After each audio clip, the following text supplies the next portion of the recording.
আমার কাছে আমার এক বীর শহীদ ভাইয়ের কন্যা রয়েছেন নবজাতক, যার নাম হচ্ছে রোজা।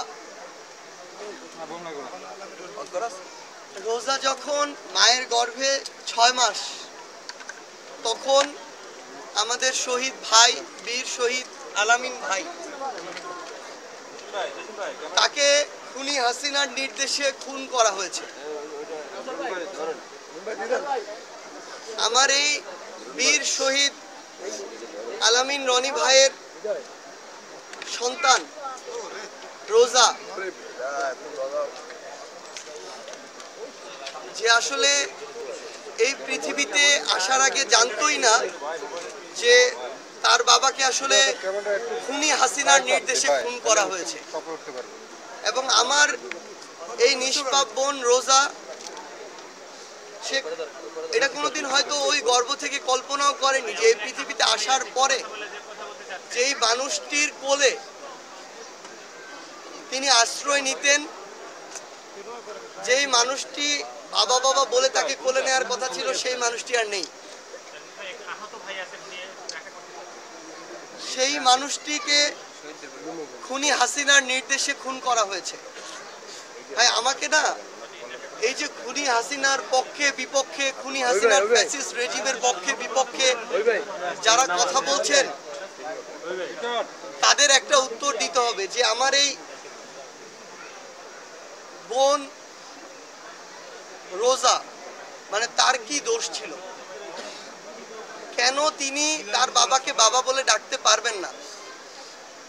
কেন তিনি এই পৃথিবীতে এসে বাবার কোলে, তার যে নিরাপদ আশ্রয়স্থল, সেখানে উঠতে পারবেন না?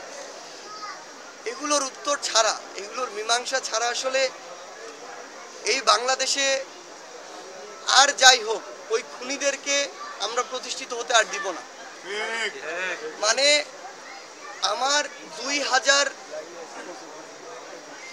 ভাই বোনের জীবন শুধু কেড়ে নেয়নি, 2000 পরিবার নষ্ট করে দিয়েছে।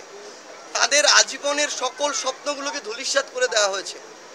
এগুলোর বিচার ছাড়া কেউ যদি একজন আমাদেরকে বলে যে তাদেরকে আমরা রাজনীতিতে দেখতে চাই, তাদেরকে আমরা নির্বাচনে দেখতে চাই, যেই খুনিরা শুধু ক্ষমতায় টিকে থাকার জন্য এত মানুষকে খুন করতে পারে, যাদের এখনো শরীরে, যাদের হাতে এত মানুষের রক্ত, এত খুনের রক্ত, তাদেরকে নিয়ে আমরা এই কথা কিভাবে বলি? মানে আমরা সহজে অনেক কিছু ভুলে যেতে পারি, কিন্তু এই খুন, এত রক্ত আমরা কিভাবে ভুলে যাই? মানে আমি না আপনাদেরকে শুধু আমার এই শহীদ ভাইয়ের সন্তান রোজাকে, এই নিষ্পাপ চেহারাটাকে দেখিয়ে একটা জিনিস আপনাদেরকে বলতে চাই। পুরো বাংলাদেশের মানুষ, পুরো পৃথিবীর মানুষ এই চেহারাটা যেন মনে রাখে। পুরো পৃথিবীর মানুষ যখনই 16 বছরে সবকিছু ভুলে যাবে, এই চেহারাটার যেন একটা কপি তার দেয়ালে লাগিয়ে রাখে। মানে আমরা সহজে ভুলে যেতে পারি, অনেক কিছু ভুলে যাই, কিন্তু এটা ভুলে যাওয়া উচিত না। এতটা অকৃতজ্ঞ আমাদের হওয়া উচিত না। শুধু এইটুকুই বলতে পারি, আর আসলে কিছু বলার নেই। বাকিটুকু আমাদের বিবেকবোধের উপর আমরা ছেড়ে দিচ্ছি।